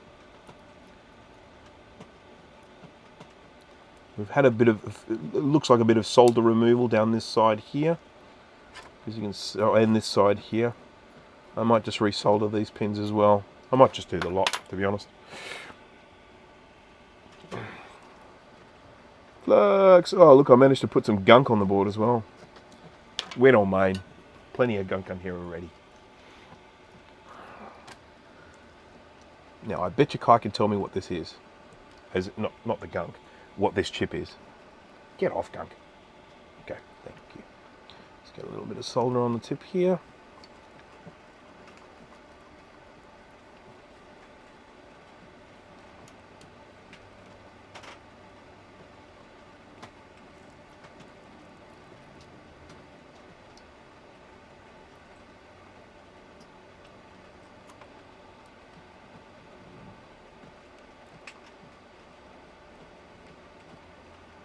I have been given very specific instructions about how long I'm allowed to stream for today. Got other projects that I need to work on today, so I'm just letting everyone know. Where am I at the moment? I'm about an hour and a half in. I would say I'll probably go for somewhere between 2 and 3 hours today. That would be my guess. I probably won't go much past that because I haven't had breakfast and I'm bloody hungry.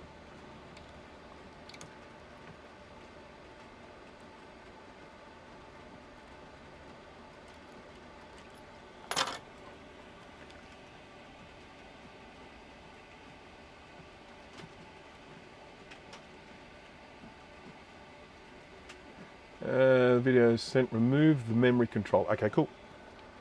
I did watch that whole video, Kai, but I watched it initially when you sent it, which is I think when you sent this board to me, so I have actually forgotten some of the contents. So for that I apologize.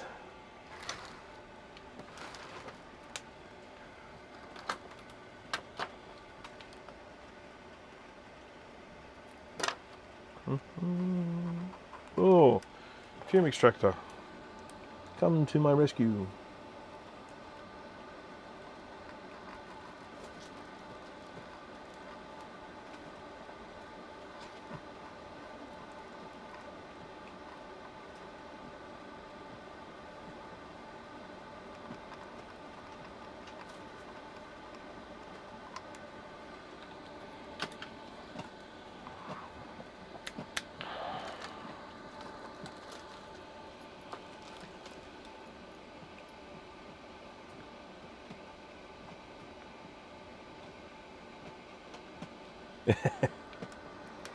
Yeah, it is just commenting on the time differences here.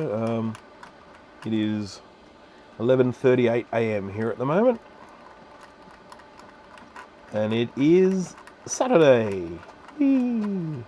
I've had an absolute nightmare week. I was in a situation where a VPS that I host a number of websites on got migrated from its current hardware onto AWS, Amazon Web Services, and there were so many things that didn't get configured properly on the new platform that I've just spent all week fixing problems, and it has been a nightmare, and it was not time that I had to spare. Very, very frustrating. Oops, and I just dropped the scalpel.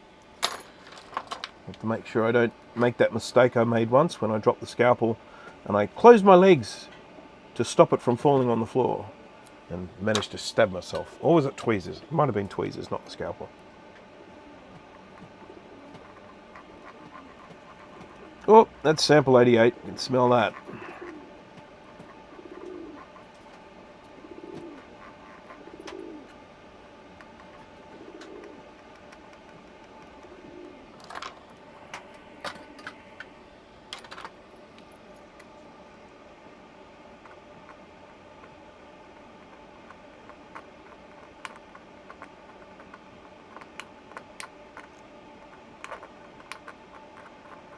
I think I might need to replace this scalpel blade in a moment.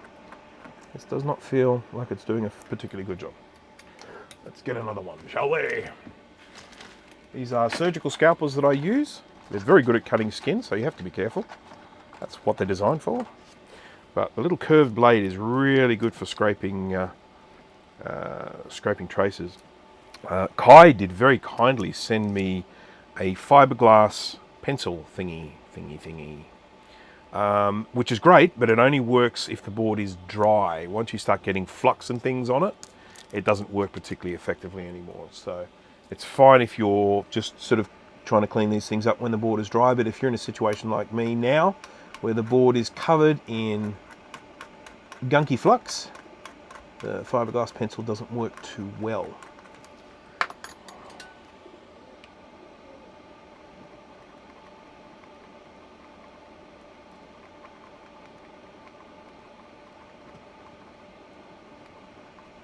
Whee! Oh, is Retro Techie off? Didn't see that. Bye, Retro Techie. Dependra, is it Katiwoda? I apologise if I mispronounced that incorrectly. Hello there to you.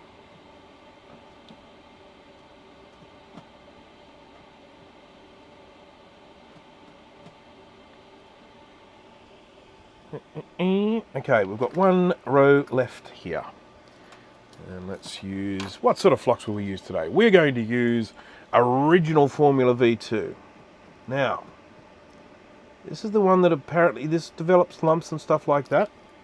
Has quite a chemically smell. They refer to as terpene.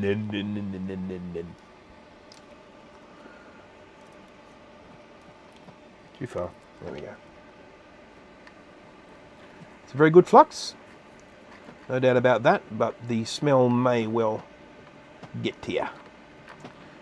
It's not the only flux that I've used that has this sort of smell. I would say probably, well, certainly, I think 3 other ones that I've tried have a very similar smell, so they're obviously using the same chemical. Yep.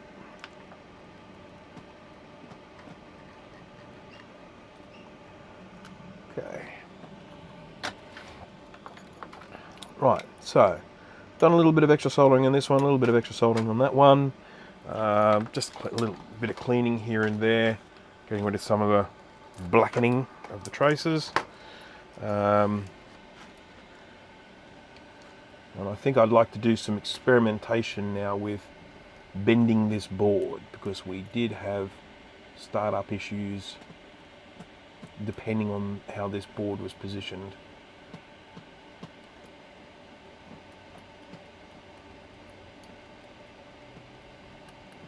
If you've got exposed copper, you either need to cover it with mask or solder, one of the two. But you can't leave the copper exposed, it will get yucky.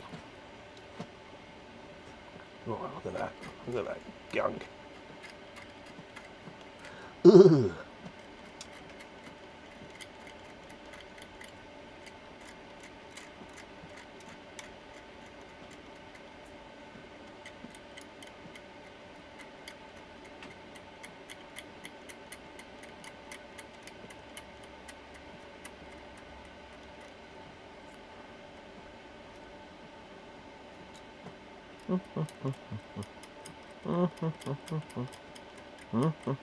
Sorry, I'm getting a little bit carried away here, am I?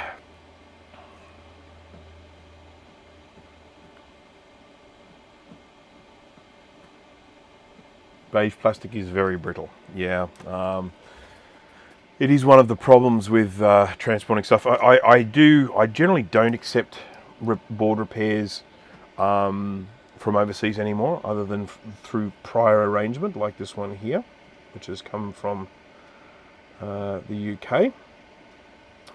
Interestingly enough, for me, shipping things back, it's generally not too bad, particularly if we're just talking about a board and not a whole computer. If we're just talking about a logic board, it's quite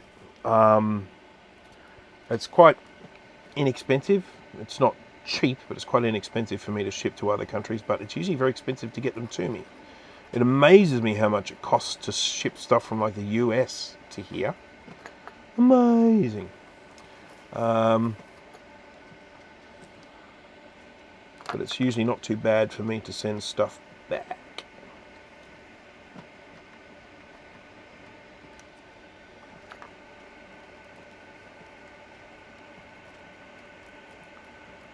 Just tidying a little bit of stuff up here. I'm not doing it to make anyone feel bad, Kai.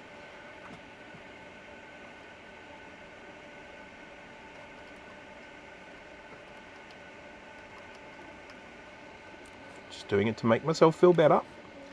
I am going to tidy up this trace here a little bit though, and I think rather than just having it finish here, I might anchor it right back to this little, what is he? Is he a diode? Yeah, I think he's a diode. The screen printing looks like it's been removed. It started raining again. Stop it. Stop it.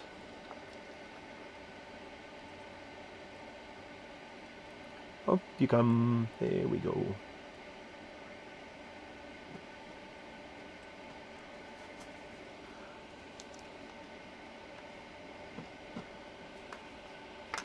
Oh, we've got to clean up around here too, by the looks of it.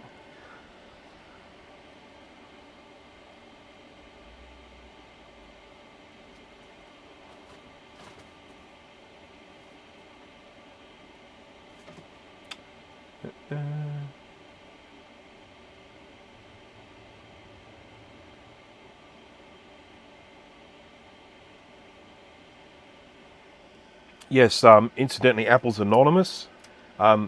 It's Nick, isn't it? I think. Correct me if I'm wrong. I'm pretty sure it's Nick, but I could be wrong. Check out his channel. I need to actually. I should actually put a link in it. He has got one hell of a Mac collection, I'm telling you. I do intend buying some stuff off him, and I might actually.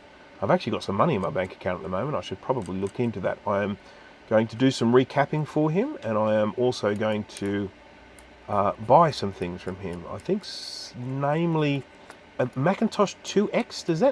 Is that right? I'm just trying to remember. I mean, you had some 2FXs, but the one you had, I think, it was all destroyed, battery destroyed, wasn't it? I think it was a mess, so there wasn't a 2FX up for offer. But I think there was a 2X, and I definitely do want to take you up on that, because I really need a 2X in my collection. Need, with capital N. Can't go around having a Mac 2 collection without a 2X. It's just can't. I'm really cramped in here at the moment, so I'm having trouble getting this all cleaned up.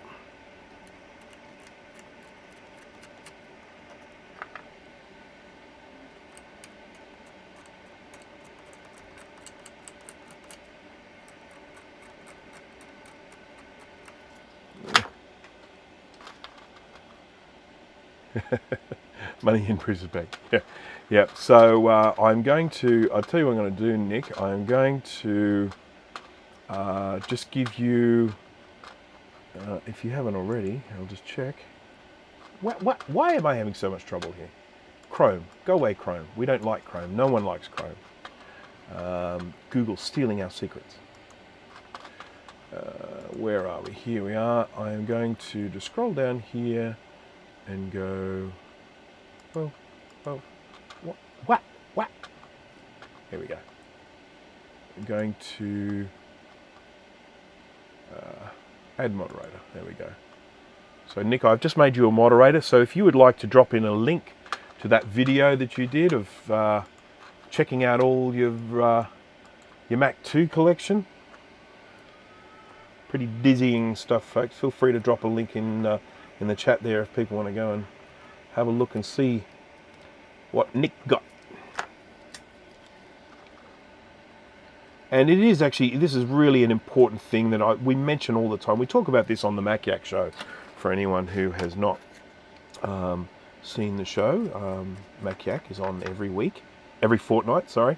That's every 2 weeks for people who don't understand what the word fortnight means. It's on every 2 weeks, and we talk about things Mac. We are not just a group of fanboys. We like using Apples, we like using Macs, but we are also very good at pointing out Apple's flaws. In actual fact, we probably do more of that than we do praise. But anyhow, that's another story. I have digressed. We often talk about the fact that when you want to get hold of a vintage computer or add something to your collection, yes, by all means, you can jump onto eBay and you can try and hunt one down and hope for the best that it goes for a good price. But we will generally always recommend to get into the groups, the enthusiast groups on Facebook or on things like Tinker Different, and put out the word. You say, I'm after one of these. And, you know, there's a very good chance you'll get put in touch with a genuine collector, someone who is about the passion for these things, not just about getting rich.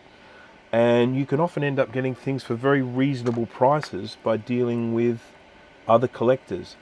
And so I would always recommend people go down that path first. I think that's really, really important. So, you know, things like, you know, if people aren't aware of it, tinkerdifferent.com is a really good place to hang out and speak to other collectors.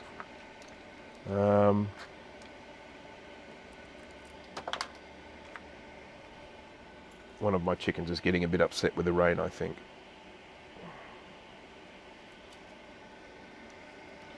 I'm using a little bit of WICK here to coat these traces. I'll have to add some solder later on to some of these things that I'm actually removing solder from. Because it does two things. It helps clean the surface of these traces a bit, because the wire has an abrasive effect. But it also leaves a nice little thin layer of solder on top of the trace when I'm finished.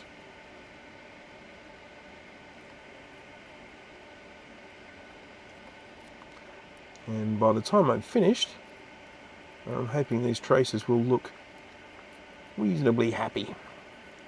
Ouch.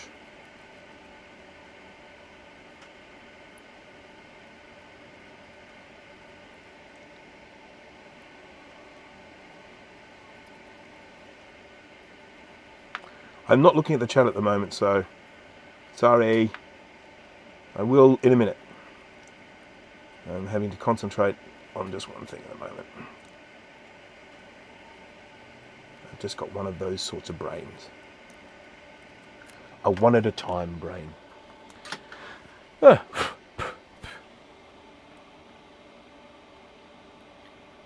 Up to you. Post whatever you want people to look at.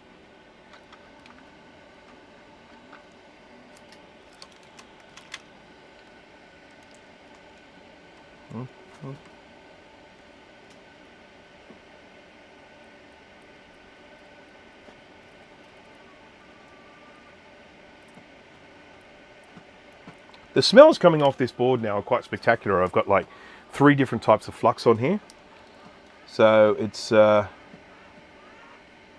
very interesting smells. So I've got one particular chicken that I think, because we've only got hens, we don't have roosters, I think it thinks that it is having to take on the rooster role. And so it crows quite a bit. I have heard about it happening. It's a big chicken. It's one of the biggest chickens I have. And yeah, she makes a lot of noise. So we've got to go and do this little trace repair again. Redoing Kai's hard work, I apologise.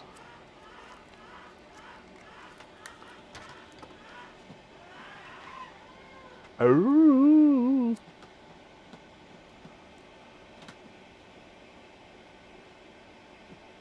I am hoping to get some time this week. I've got a lot to do, but I'm hoping to get some time this weekend to have a little bit of a play around with an Apple II.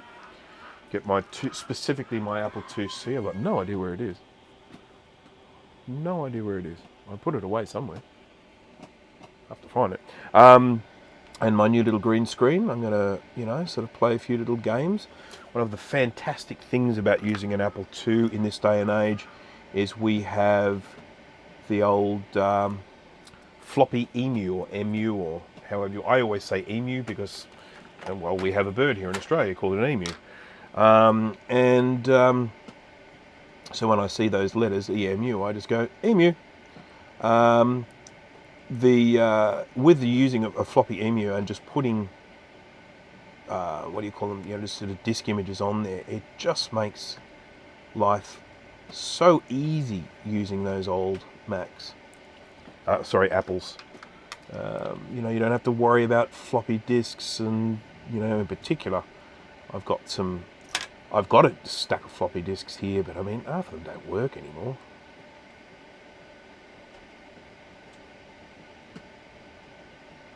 Stay, you little cretin.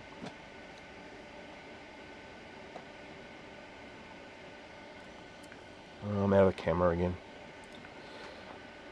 Dag nabbit, as Foghorn Leghorn would say.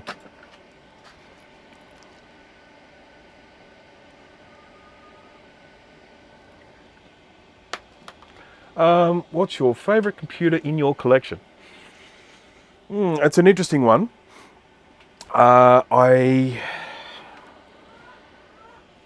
If we're talking about something like the compact Mac, I have a definite, I love things like the Plus and the SE. The Plus because it has SCSI and 4 MB RAM limit, you know, which at the time was a lot of RAM.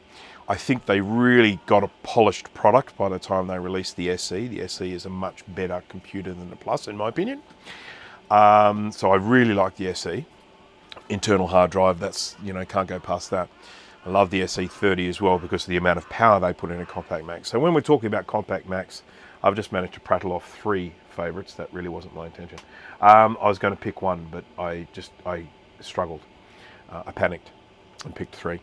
When it comes to the modular Macs, you know, the Mac 2s and that sort of thing, I think I would have to give it to the Apple IIc. Macintosh 2C. I'm getting so confused now about different models. Macintosh 2CI. I have a lot of nostalgic association with that. When I was working, one of my first jobs, we had Macs there. The 2CI was just, that was the thing, you know, I mean, that was the fast computer in the place. And I just think that that's one that for me, when I sit down in front of one, shut up, chicken. When I sit down in front of one, I just get waves of nostalgia. Sit there and play a game of Civilization 1 or something like that, you know, the old original Sid Meier's Civilization. Okay, so I've just tidied that trace repair up a little bit. Oh, shut up, chicken.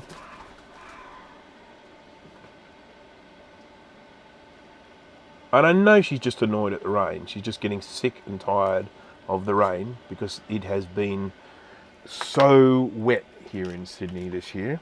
It's just been awful. Okay. A little tail. Get rid of the tail.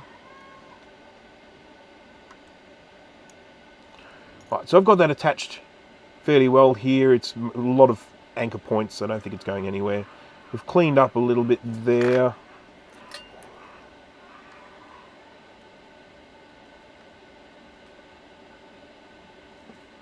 I actually get really annoyed by the sounds of the chickens when they go off. And I know I shouldn't, they're just chickens, you know, they're just doing what they do. But it's very frustrating. Get out of there, there's some gunk in here, I want it gone.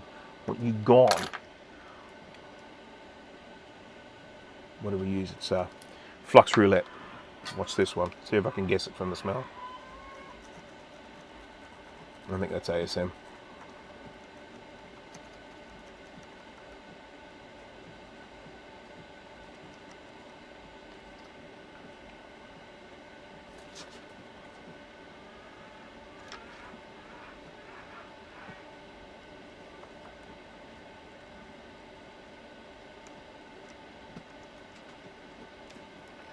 Okay, we're moving along. This one looks like it's had some work done to it. Right, so I've done enough now that I really would like to start experimenting with the bendy bit. I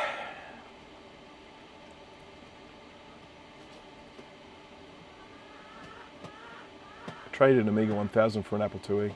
Cool. Geez, the Amigas are going off at the moment, aren't they?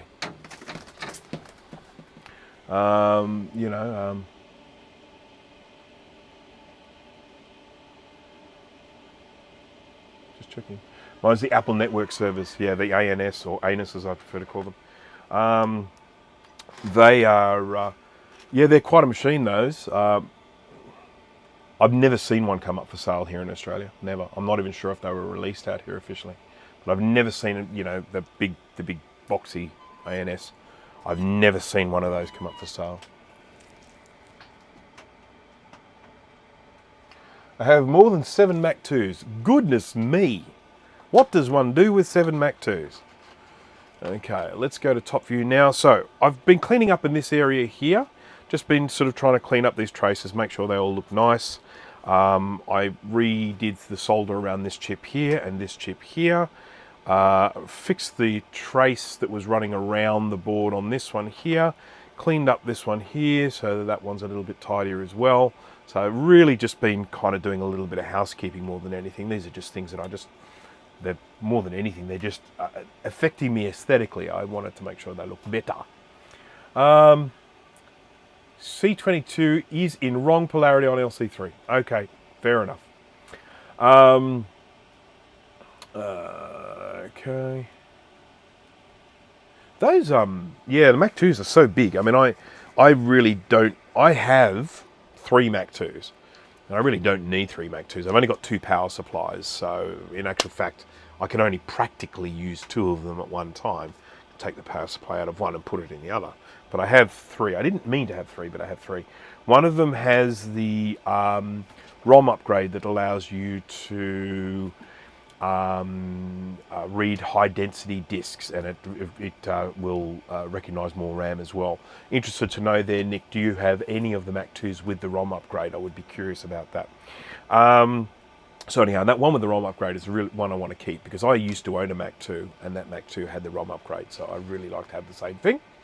It's been a little while since I asked everyone to please Smash that like button. So if you wouldn't mind, please, if it's okay, could you smash that like button? Right, ROM's in place. No RAM at the moment. We chimed before like that. And we just want to play around a little bit with this corner here. I better put some video in. I'll put a video card in because we want to see what we're doing, don't we?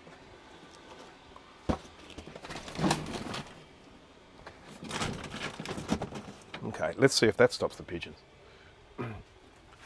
Stop the pigeons.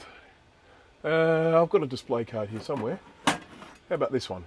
This is nice. This is a Interwear. Interwear.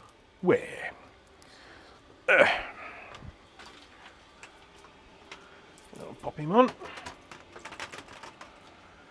And let's get some SCSI action going.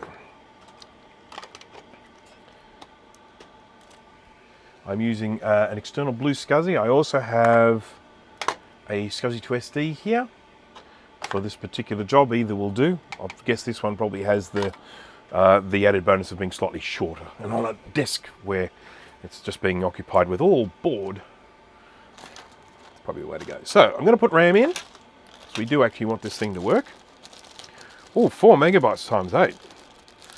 That's a lot of RAM.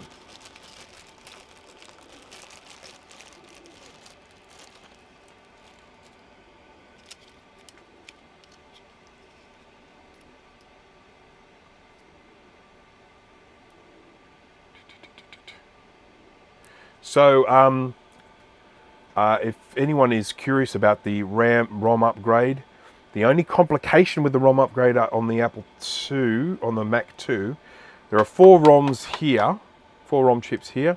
They can easily be replicated, but then you have to replace, I think it's a SWIM chip or something down here, a little socketed PLCC, and I think that's the complicated one. That's the one that's hard to find. ROM's no problem. Little PLCC up. Have I got a Mac 2 board here? I might have. I think they're all 2FXs at the moment. What's that one? What is that? That's 2FX. Oh no, that's a Mac 2. Yeah, I've got 2 of them here. So this is a Mac 2 board, and they're the 4 ROMs here, and then you've got this IWM chip, this little PLCC here. Now, Kai would probably know this stuff better than I do, but you know, if you want to do the upgrade, replacing these, no real problem. You could obviously just get the ROM upgrades. You could, you know, dump the code, and then you could burn yourself some new ROMs. But it's this IWM chip that has to be replaced as well, and I think that is the hard one to find. That's just from my recollection.